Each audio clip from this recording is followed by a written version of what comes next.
Dalawang rider naman ang nasangkot sa magkahiwalay na aksidente sa Quezon City. Balitang hatid ni Jay Sabale.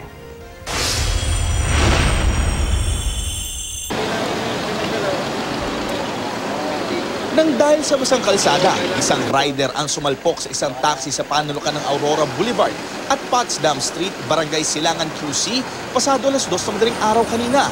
Kwento ng taxi driver na si Armando Casiano, pa-U-turn daw siya nang mangyari ang insidente. Mag-U-turn po sana ako dito kaso may mas mabilis po na nauna sa akin, inahan po ako na ano. Kaya napapunta po ako dito.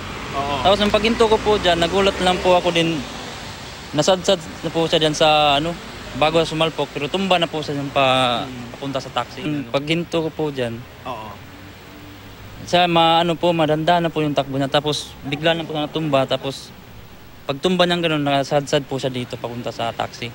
Wasak ang kanang bahagi ng bumper ng taxi.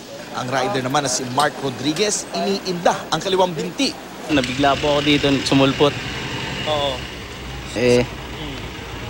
Hindi ko na rin makanan kasi may sa gilid ko, dandaan lang naman takbo ko. Sa sobrang na-break ko lahat din, madulas. Kaya hindi ko na na-balance.